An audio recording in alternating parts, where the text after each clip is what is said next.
What's up, y'all? So this video is going to be best cheap clapper hoopty cars to buy in 2025 for like the 5K ish, heavy on the ish, 5K or less price point.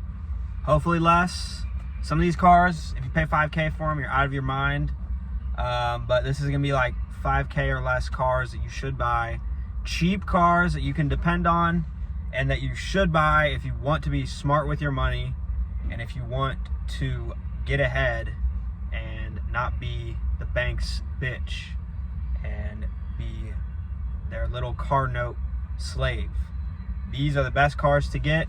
This is a follow-up to my last video. If you haven't seen it, go watch that, where I talk about my journey as a car salesman and my opinion on buying cars. I've been in sales for about a year now. I've been in the dealership world for about 3 years. And I think if you finance a new car, you are an idiot. Unless you are at a point in life where you want to be, you're established, you don't really care about becoming more successful. If you're chilling, then get whatever car you want. But if you are trying to get ahead in life, you are an idiot if you buy a brand new car. So go check out that last video where I talk about why it's dumb, why with depreciation and with interest, you are paying for the car twice, why hoopties are not that scary because you can sell them and get money back out of them. Sometimes you don't need to put any money into them and you sell them and it's a free car. You get your money back. I've had cars that I've done that with.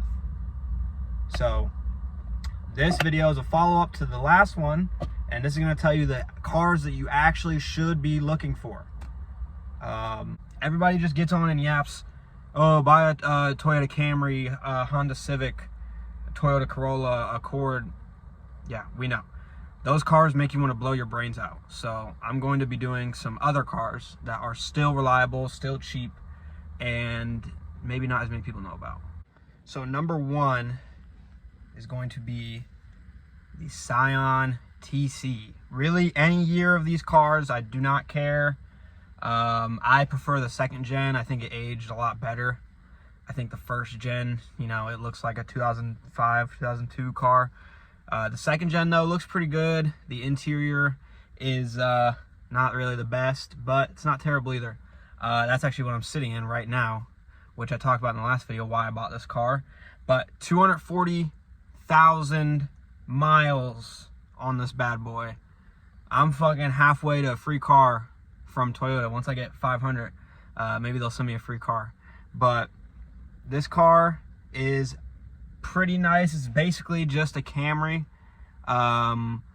but it is two-door and has a double sunroof and a hatch design. So I'll show you guys that, kind of show off why I think it's a Camry that doesn't make you want to shoot yourself. Here it is.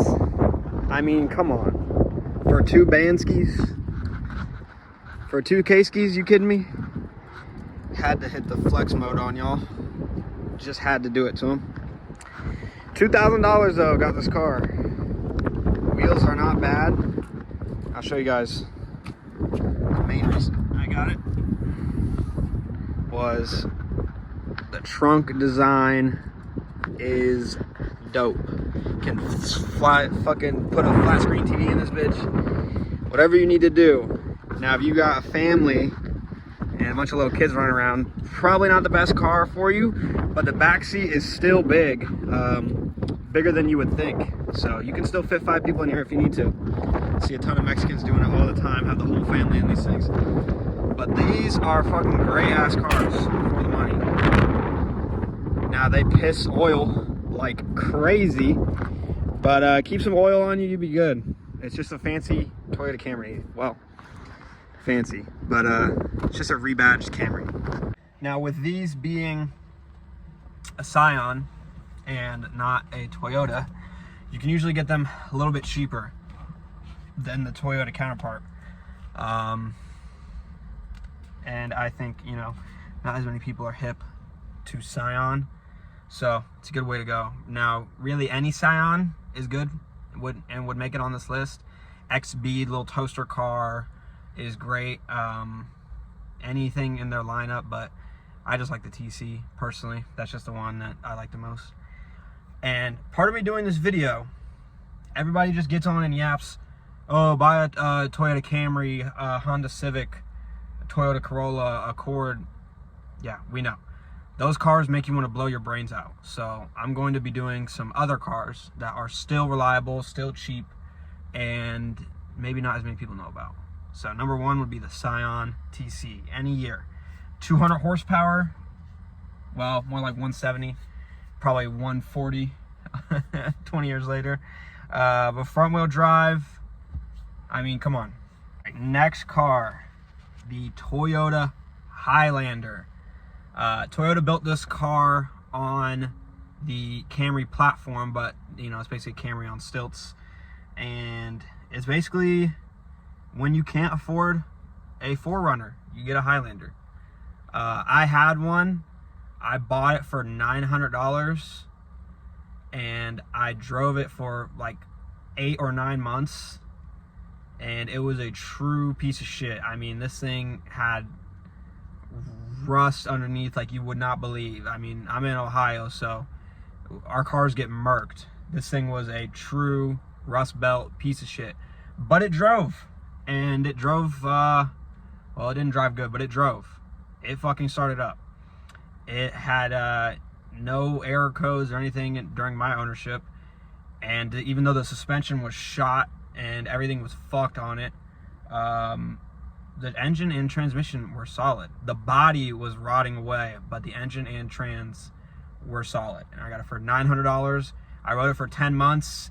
It had a crooked steering wheel the whole time I had it, and shitty bald tires that like meme bald tires. And it drove. It fucking was a champ. The suspension just ended up getting so bad on it. You know, I wasn't about to do tie rods, control arms, bushings, like strut tower. I was not about to do all that shit on that car. So I just sold it, and I sold it for $600. So for 10 months, I had a car that I really ultimately paid $300 for. This was a secondary car for me, and I got it because of the SUV. I could haul stuff. I run a reselling business for selling on eBay and Amazon, and it was great. And I moved with this car. I moved into a new apartment, fucking cakewalk. I could fit everything into it. Like, literally the only thing we couldn't fit was our couch. Everything else I could fit in this car. We did not need to get a fucking U-Haul to do everything. We really only just borrowed my buddy's truck to move the couch, and that was it. This car was a great hauler. So Toyota Highlander, keep your eyes out. The body style is kind of dead. Everybody sucks the living shit out of the 4Runners and the Land Cruisers, obviously, but the Highlanders, it's still a big Toyota, and they're pretty cheap. I like the first gen. That's the one I had, like 02 to 05. V6, you know, make sure timing got done. Suspension, strut towers like to be made of macaroni. But other than that, no, they're fucking great. Great cars. You know, you're gonna want to check everything you would normally check, but there's nothing really that you need to like be fearful of with them. All right, number 3, the Trapper Special, the Trapper Delight, the Hood Special, Hood Classic, Buick LeSabre, 2000-ish, like 2005, 6, I think. This car, believe it or not, it's one of the only non-Toyotas on this list. Fucking bulletproof car. This 3.8, handcrafted by the GM gods themselves. Fucking phenomenal 3.8 V6. These things just go. They go and go and go. The parts are cheap as shit. Every parts store has them. They fucking work. And it has a bench seat in the front. It's literally like driving your grandma's couch. Like, Come on. You can get these for cheap, like $2 grand, $3 grand. That's why you see them in the hood everywhere. And, you know, you see them in the hood everywhere 10 years ago, and you still see them because they're still on the road. These things last. You know, the window regulators are made of macaroni, unfortunately, so you'll probably be replacing that. You do need to watch for the transmission. Isn't amazing, you know. If it shows any signs of slipping, don't buy it. You know, I probably would buy a slipping Toyota. I wouldn't buy a slipping Buick. I'd buy a slipping Toyota for dirt cheap. I'd lowball them for $2,000 for that. But the Buick, man, the hood knows. And if you're gonna be selling drugs, even better. I'm fucking with the plug on. I'm fucking with the plug on. We get roadside assistance when we placing order. Wrap them. Get yourself a Buick LeSabre. These things go. There's plenty on the road with probably 300,000 miles.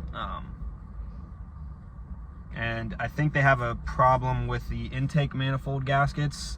Get some aftermarket metal ones. You'll be set. Buick LeSabre. All right, next one. This is an obvious one, but maybe you don't know. The Lexus ES. I like the 4th gen. I have a bias. I grew up riding around in one of these, and it always smelled like cigarettes. But the Lexus ES is a phenomenal car. Camry platform again. It's a grandpa sedan. You're not going to be breaking necks in this car, but what you will be is comfy. Lexus knows how to make a seat. I don't know what it is with European cars and like these little Korean cars from back in the day and shit, like, but mainly European cars. They fucking build some stiff ass seats. American cars and Lexus know how to make a comfy seat for a fat motherfucker, especially American cars. But the Lexus ES, LS sedans, super comfortable. I say get an LS sedan. Obviously, I mean, if you know, you know, like LS sedan is where it's at, but that's a little bit too pricey for this list. The ESs though, you can get them for cheap. It's gonna have a lot of miles. Again, if you haven't seen my video, go watch my last video. If you are scared of a car with 200,000 miles, you're an idiot. That's where you get some of the best deals for your money. If I buy a car with 200,000 plus miles, I'm not scared of the miles. I just want to know really just who owned it and how they take care of it.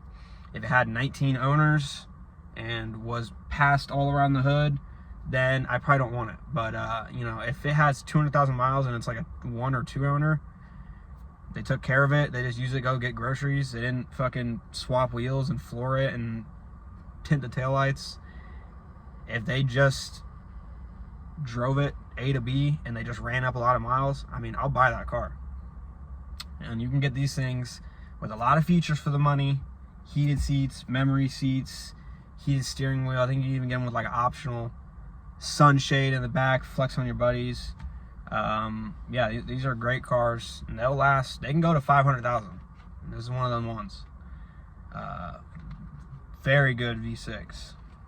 Next on this list, maybe some of you know, maybe some of you don't, the Toyota Matrix or the Pontiac Vibe.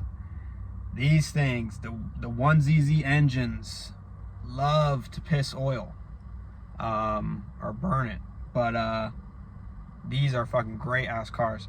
Now the Matrix is probably going to be a little bit more expensive than the Pontiac Vibe, and if you don't know, the Pontiac Vibe is literally just a Toyota Matrix, but they swapped the badge on it and gave it some shitty GM interior parts too.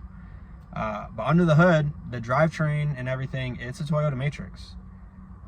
Parts are everywhere, cheap as hell, good on gas, hatchback, you can haul shit, the back seat isn't tiny. These are fucking great. The Pontiac Vibes, you can pick those up for fairly cheap.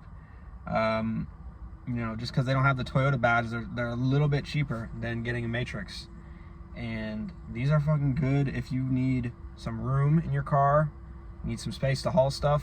you know, have more room than my Scion here, and they're fucking great. You know, I mean, there's not much to say. It's really just like a Corolla hatch, but with you know, fucking American badging. You get the vibe, and it's literally called a vibe. Like, come on. And you know, you can still hold it down and say that you have domestic, when really you just have a fucking Toyota. Next one, quick mention, Toyota Avalon, any gen. I like the 3rd gen. I think it's like 05 to 12. Phenomenal car. Big ass back seat. Fucking big body. Pimp VIP ride. You know, it's just like a better Camry, basically. So those are kind of a no-brainer. I just threw those in because some people aren't hip to the Avalon. But those are fucking great cars. It's comfy as shit, big. I mean, there's not much to say. Just great platform. Pick them up for cheap. Boss whip for sure. So when you can't afford a fucking LS460, you get an Avalon. All right, last mention. This one is one of them ones. The Crown Vic. I mean, come on, man. Fucking cop car, dynasty run, generational run. The Crown Vic, man. The Grand Marquis, the Lincoln Town Car, all that. But the Crown Vic in particular. These are fucking great cars. Fucking 4.6 V8 rear wheel drive, big ass sedan. It's body on frame, so you can fucking slam into, if you park that bitch in the city and you parallel park it and they don't leave you no room to get out, you can fucking slam that thing into their bumpers. Fuck it, like that thing's gonna be good. These are fucking drift cars, hood special, cop cars, fucking UCs. You know, these are just great. You're getting a fucking Mustang V8 in a fucking sedan. They're kind of grandpa. You know, I would look for one that's like higher miles off some of the grandmas. I probably wouldn't get the Police Interceptor one because it's gonna be fucking ragged on, and those police cars, the fucking cops just idle them for like 10,000 hours straight while they eat donuts and jerk off in the car. But I mean, you know, if you get a Police Interceptor one, just fucking abuse it, and like the dirty whore it is. But I would look for one with like higher miles that's just owned by like a family. If you find some low mile one, some old head is probably gonna like tax you on it and think it's like a worth, you know, he'll think it's like some collector piece, like worth something that it's not. So I would just look for, you know, just a normal driven one off some grandmas. I mean, these are great. Boss ass whip, and you know, going out of style. Bring them back. 2025 Crown Vics. Let's fucking run it. So that is my list, you guys. Again, you know, the point of this video is to say that you can get cheap cars that are good for the money, and you don't need to be shitting your pants if a car has 200,000 miles. It's not really a bad thing. You just need to look at the car itself, the ownership, the maintenance. You know, you buy these cheap cars, maybe you put $1,000 or $2,000 into maintenance into the car, but the thing is, you fucking sell it when you're done. You sell it after 2-3 years of driving it. Maybe you put in $1,000 or $2,000, divide that by, what would that be? 36 months. If you have it for 3 years, you're probably paying like, you know, $40 a month to have a car versus paying $750, which is the average payment now. Don't fall for the fucking trap, you guys. These are the clappers that I would look for. There's other ones that are good on this option, but these are the best cars, in my opinion, for like the 5K-ish price point. And, you know, if you, shout out Nick Rochefort on this one. If you make fucking 30 to 60 a year, then you need a $2,000 car. If you're making 75, 80, 90, you can afford a $5,000 car. And if you're making six figures, if you're fucking rich, then you can graduate to a $10,000 car. You guys do not need to be buying $30,000, $40,000 cars. It is just a want. You don't need it. There's really no fucking point. When you take in interest and depreciation, you're gonna be paying for that thing twice. It's gonna be worth fucking peanuts when you go to sell it, and you just paid interest, took out a loan on it. So guys, stop getting caught in the trap. Buy some clappers that are gonna hold value, save your money, and invest your money, put it into Bitcoin or YOLO it on parlays. But don't waste your fucking money on a car. Stay on your toes. This guy was made chief of Envoy Black Ops when he was only 13. Alright, he's tough, we get it. Tough? You haven't seen half of what he can do.